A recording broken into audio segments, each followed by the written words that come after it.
Hello guys, this is your friend Tekshu1. Welcome to my YouTube channel and to this new series on data visualization in Python. तो यार अभी तो हमने पिछले lectures के अंदर कवर लिया है कि हमारे क्या क्या डेटा फ्रेम्स होते हैं, क्या क्या हमारी सीरीज़ होती हैं, कैसे हम डेटा को फिल्टर करते हैं और क्या क्या हम टेक्निक्स अपनाते हैं किसी भी डेटा को फिल्टर करने के लिए, सॉर्ट करने के लिए। ठीक है, तो यार हमने जो है डेटा को सॉर्ट तो कर लिया, अब हम उस डेटा का करें क्या। तो वहाँ पर एक बहुत ही इंपॉर्टेंट कॉन्सेप्ट आता है नोन एज डेटा विजुअलाइजेशन। तो मैं आपसे रिक्वेस्ट करूँगा, अगर आपने पिछले वीडियोस नहीं देखे हैं तो यार एक बार जाकर के देखना, ताकि यहाँ पर जो है अपनी जो चीज़ें करने वाले हैं वो आपको एकदम क्लियर हो सकें। और अगर आपने सब्सक्राइब नहीं किया है चैनल को तो कर देना और शेयर ज़रूर कर देना आज। तो यार डेटा विजुअलाइजेशन का एक बहुत ही इम्पॉर्टेंट कंसेप्ट अपन पढ़ने वाले हैं। तो ये विजुअलाइजेशन का मतलब क्या होता है पहले ही बताइए। तो आपको पता है कि यार अपन जो है विजुअल्स देखते हैं आजकल। विजुअल का मतलब क्या होता है, इन the form of images, right, जिसको हम देख सकते हैं और एनालाइज कर सकते हैं। तो उस कंसेप्ट को हम क्या बोलते हैं, डेटा विजुअलाइजेशन। डेटा का मतलब हो गया हमारा जितना भी डेटा है, विजुअलाइजेशन मतलब उसको विजुअल्स में देखना। तो अगर मैं इसकी जनरल डेफिनेशन की बात करूं तो आप कह सकते हो it is a way of analyzing the data. It is a way of analyzing the data in the form of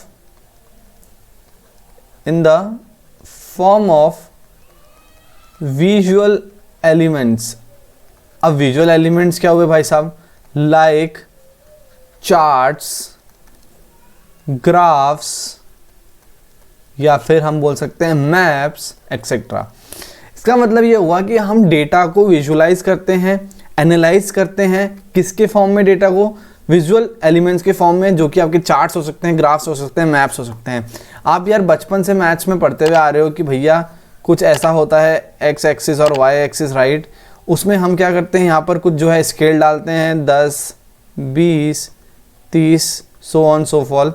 यहाँ पर भी आपका कुछ स्केल होता है 10, 20, 30, ठीक है।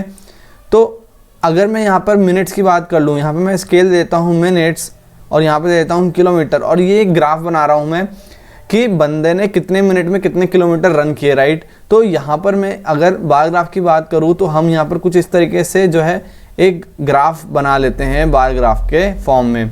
तो यहाँ से यार हम उसको डिपिक्ट कर सकते हैं ईजीली कि उसने यार 10 किलोमीटर भागे कितने मिनट में, 30 मिनट में।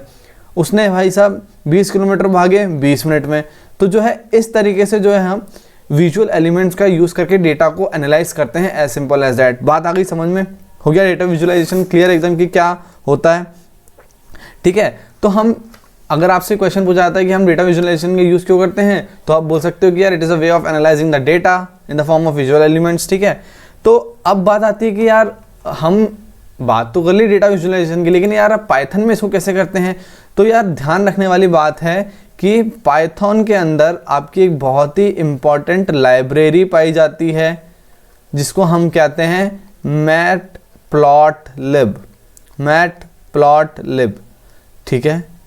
तो ये एक लाइब्रेरी होती है पाइथन के अंदर जिसको हम क्या कहते हैं, मैटप्लॉटलिब। ये याद रखना, क्वेश्चन पूछा जा सकता है एग्जाम के अंदर, ठीक है, कि ऐसी कौन सी लाइब्रेरी है या फिर ऐसा कौन सा पैकेज है जो कि आपका यूज़ होता है पाइथन के अंदर विजुअल डेटा विजुअलाइजेशन के लिए। तो आप बोलेंगे मैटप्लॉटलिब, ठीक है। तो मैटप्लॉटलिब बेसिकली हम, चलो इसको भी डिस्कस कर लेते हैं। तो पहले ये जो है नोट कर लो ये डेफिनेशन, ठीक है। तो इस तरीके से जो है डेफिनेशन का आप बता सकते हो एग्जाम में, और फिर बता सकते हो कौन से पैकेज यूज़ करते हैं और एक एग्जाम्पल दे सकते हो कोई सा भी बार ग्राफ का, ठीक है। तो इस तरीके से जो है हमें सॉल्यूशंस अच्छे से देने हैं ताकि एग्जामिनर जो हो जाए एकदम इम्प्रेस हो जाए, ठीक है। तो यार हम यहाँ पर बात कर रहे हैं मैटप्लॉटलिब की, ठीक है, मैटप्लॉटलिब की। तो अगर मैं इसकी जनरल डेफिनेशन की बात करूँ तो it is a 2D plotting library that helps in visualizing the figures, ठीक है। मतलब क्या हुआ, एक 2D प्लॉट लाइब्रेरी है पाइथन के अंदर जो कि आपको विजुअल फिगर्स बनाने में हेल्प करती है, ठीक है।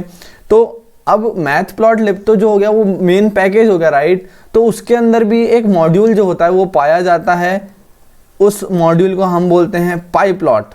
क्या बोलते हैं, पाई प्लॉट।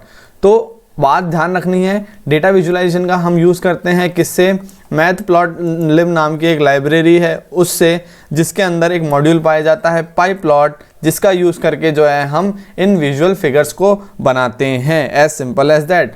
तो पाई प्लॉट की हेल्प से हम जो है हिस्टोग्राम बना सकते हैं, हम जो है बार ग्राफ बना सकते हैं, हम जो है पाई चार्ट बना सकते हैं, जिसको हम आने वाले लेक्चर्स में जो है इंडिविजुअली डिस्कस करने वाले हैं।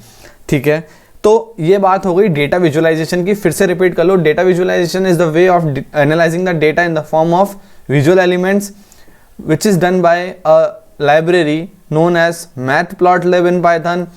अब मैटप्लॉटलिब की अगर डेफिनेशन आई तो हम लिखेंगे कि it is a 2D plotting library that helps in visualising the figures, and उसके अंदर एक मॉड्यूल पाया जाता है पाई प्लॉट, जिसकी हेल्प से जो है हम इन सभी फिगर्स को बनाते हैं, एज सिंपल एज दैट। बात आ गई समझ में? बिल्कुल आ गई। एक और इम्पॉर्टेंट कंसेप्ट होता है जो अपन पहले वाले लेक्चर्स में पढ़ चुके हैं, लेकिन फिर भी मैं एक बार आपको रिवाइज करा देता हूँ। एक होता है नमपाई, राइट?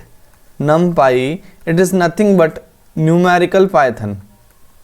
ये हम सब कवर कर चुके हैं, मैं एक बार जस्ट एक रिफ्रेशिंग के लिए आपको दे देता हूँ। ठीक है, तो इसमें हम जितने भी जैसे न्यूमेरिकल कंसेप्ट्स हो गए, जैसे कि आपका हो गया फूरियर सीरीज़ हो गया, राइट? फूरियर ट्रांसफॉर्मेशन या फिर सीरीज़ जो भी आप कहें, वो हो गया, एरेज हो गए, मैथमेटिकल एरेज। ठीक है, तो वो सब जो है हम किसका यूज़ करते हैं? नमपाई का। नमपाई is nothing but numerical Python. तो जितने भी हमारे जितने भी न्यूमेरिकल हम कंसेप्ट्स को यूज़ करेंगे अपने चार्ट्स बनाने के अंदर, तो हम नमपाई का यूज़ करेंगे। ठीक है, बात आ गई समझ में? इसमें हम अलजेब्रा का भी यूज़ कर सकते हैं। ठीक है, और ये हाई परफॉर्मेंस होता है, इसलिए हम जो मैथमेटिकल ऑपरेशन जितने भी होते हैं वो नमपाई का यूज़ करके करते हैं। तो ये बात आ गई समझ में ना एकदम? तो इसको नोट कर लो। अब हम देखने जा रहे हैं कि किस तरीके से जो है हम इस मैटप्लॉटलिब को जो है अपने पीसी के अंदर या फिर अपने पाइथन के अंदर इंटीग्रेट करते हैं। ठीक है, तो ये नोट कर लो। तो गाइज़ मैं जो है यहाँ पर अपने CMD पर आ चुका हूँ। तो यार हमारे को हमेशा याद रखना है कि हम जो पाइथन को इंस्टॉल करते हैं वो हमेशा इसी की मदद से करते हैं। तो PY जैसे मैं देखता हूँ तो वहाँ पर मेरे को जो पाइथन है उसका मेरा वर्जन दे देगा। ठीक है, तो अब मेरे को क्या करना है, मैटप्लॉटलिब नाम की जो लाइब्रेरी है, जो पैकेज है पाइथन के अंदर यूज़ करते हैं हम, उसको जो है इंस्टॉल कर लेना है। तो हमेशा बात आपको पता है कि जो पाइथन इंस्टॉलर होता है, पाइथन पैकेज इंस्टॉलर होता है, that is called pip, PIP, right? तो उसके यूज़ करके जो है हम यहाँ पर चीज़ों को इंस्टॉल करते हैं, इंटीग्रेट करते हैं अपने पाइथन के अंदर। तो उसकी कमांड आपको पता है, मैं PY स्पेस -m पिप इंस्टॉल, और फिर जो भी पैकेज को हमें इंस्टॉल करना है, तो हम सबसे पहले मैटप्लॉटलिब को जो है इंस्टॉल कर लेते हैं यहाँ पर। तो मैंने एंटर मार दिया है, तो यहाँ पर देखो आ रहा है कि package is already available, because मेरे पास ये ऑलरेडी इंस्टॉल्ड है। तो आप जब इसको इंस्टॉल करेंगे, राइट, तो आपको वो पूरा प्रोसीजर फॉलो होगा। यहाँ पर किस तरीके से इंस्टॉल होता है वो आप देख सकते हो। ठीक है, तो हम यहाँ पर एक और चीज़ को इंस्टॉल करने वाले हैं, दैट इज़ कॉल्ड नमपाई। ठीक है, तो इन दोनों को जो मैं इंस्टॉल कर रहा हूँ, तो देखो रिक्वायरमेंट ऑलरेडी सेटिस्फाइड, ये भी मेरे पीसी में ऑलरेडी अवेलेबल है, इसलिए यहाँ पर ये डाउनलोड नहीं कर रहा है। तो इन कमांड्स के थ्रू जो है आप नमपाई और मैटप्लॉटलिब को जो है आपके पीसी में इंस्टॉल कर सकते हैं, एज सिंपल एज दैट। तो ये कमांड जो है ये नोट कर लो, और एग्जाम में अगर पूछता है ना, कुछ भी रिलेशन आता है मैटप्लॉटलिब का, तो यार ये वाली जो कमांड है एकदम पेल के आ जाना, ताकि अपन को अच्छे नंबर मिल सकें। ठीक है, तो इसको नोट कर लो। तो यार अब हम बात करते हैं कि बेसिक विजुअलाइजेशन रूल्स आपके क्या क्या होते हैं जब हम जो है आपका डेटा विजुअलाइजेशन करते हैं। ठीक है, तो यार सबसे पहली बात तो हो गई कि जैसे हम वहाँ पर करते थे ना इंपोर्ट पांडाज SPD। ठीक है, तो यार हमारे को ये वाला जो हम जो यूज़ करेंगे क्या पैकेज या फिर लाइब्रेरी जो भी आप कहें, तो उसको भी सबसे पहले इंपोर्ट करेंगे हम। तो यार उसको इंपोर्ट करने के लिए आपको पता है कि सबसे पहले हमारे को इंपोर्ट करना रहेगा इंपोर्ट मैटप्लॉटलिब डॉट, हमारी जो भी पैकेज है उसका नाम क्या है, मॉड्यूल है उसका नाम क्या रहेगा, उसका नाम रहेगा पाई प्लॉट। ठीक है, तो सबसे पहला रूल तो यही हो गया आपका कि हमारे को जो है मैटप्लॉटलिब लाइब्रेरी जो है उसको जो है हमारे पैकेज के अंदर इंपोर्ट कर लेना है। ठीक है, प्रोग्राम के अंदर इंपोर्ट कर लेना है। तो सबसे पहला क्या हो गया, इंपोर्ट पैकेज। ठीक है, import package that is import matplotlib dot pyplot, ठीक है, एज py या फिर कुछ भी आपको जो देना है, ठीक है। ये हमारा बेसिकली एलियस नेम है, ठीक है। सबसे पहले जो है हमारे को इस चीज़ को जो है इंपोर्ट कर लेना है, ठीक है। दूसरा सर ने बताया कि यार आपको है इंपोर्ट भी तो करना है numpy की, जब भी हम मैथमेटिकल ऑपरेशंस को करेंगे, ठीक है। तो import numpy as numpy np कुछ भी दे सकते हो आप, ओके, ठीक है। तो हमने ये दोनों चीज़ें जो हैं वो इंस्टॉल कर ली हैं। अब तीसरा है ना, हमेशा याद रखना है कि हमारे को चूज़ करना है type of plot, choose type of plot, कि यार हमारे को कौन सा जो है बार ग्राफ यूज़ करना है, पाई चार्ट यूज़ करना है या क्या यूज़ करना है, ठीक है। तो ये बहुत इंपॉर्टेंट होता है क्योंकि हमारे को डिसाइड करना है कि यार कौन सा जो हमारा डेटा है वो बेटर तरीके से एनालाइज हम कर सकते हैं कौन से टाइप को चूज़ करके, ओके। चौथा होता है नेम द लेबल्स, ठीक है। अभी हम जो है इसको एक बार प्रैक्टिकली करके देखेंगे तो आपको ज़्यादा क्लियर होगा, ठीक है। तो आपको फिर जो है लेबल्स का नामकरण जो है वो कर देना है, ठीक है। उसके बाद हमारा प्लॉट का टाइटल भी हमारे को डिसाइड करना है, वो हमारे को जो है स्पेसिफाई कर देना है, ओके। उसके बाद हमारे को जो है text to be added for labels,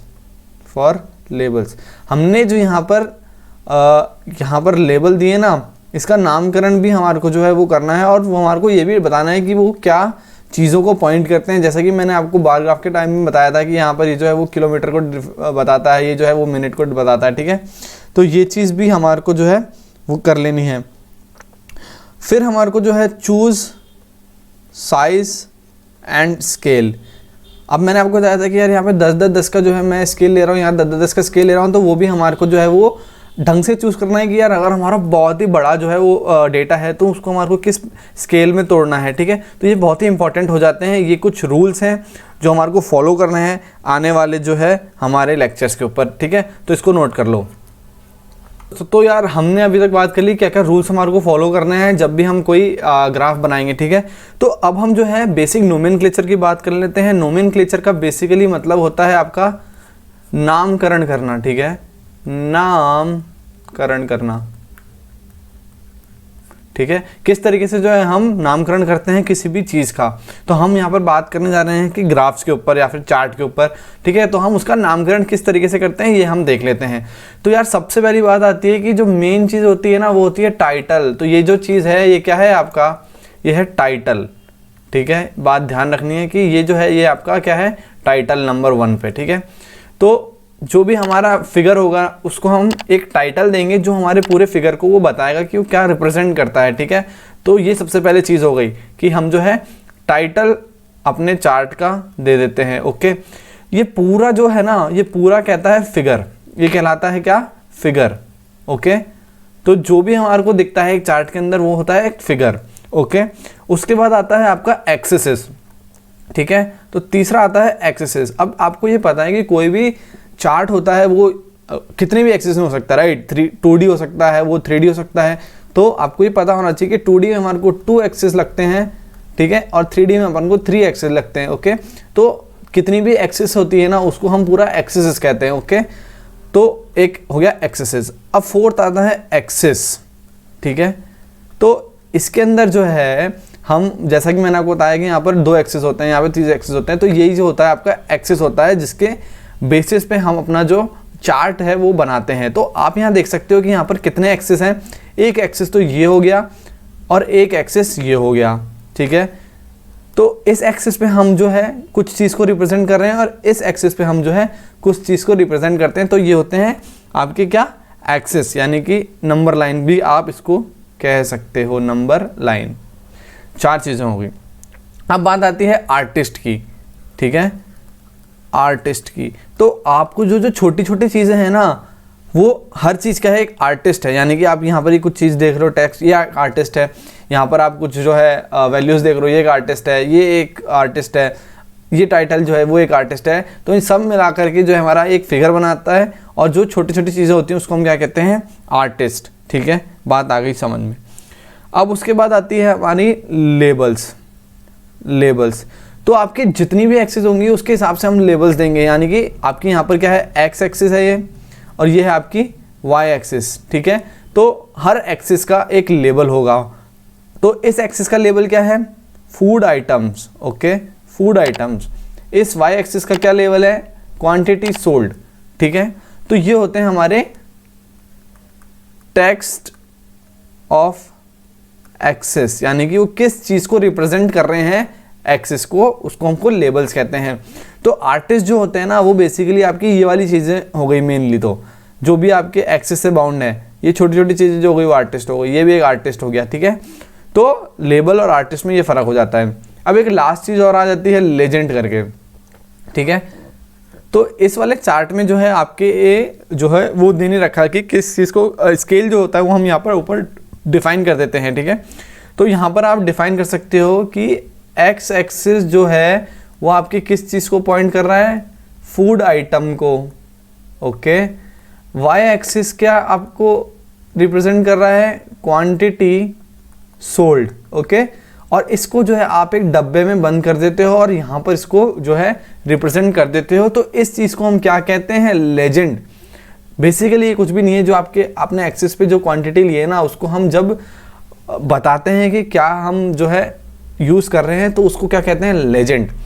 तो बात आ गई समझ में, एक्सेस, लेबल्स, तो ये सब जो है लेबल है।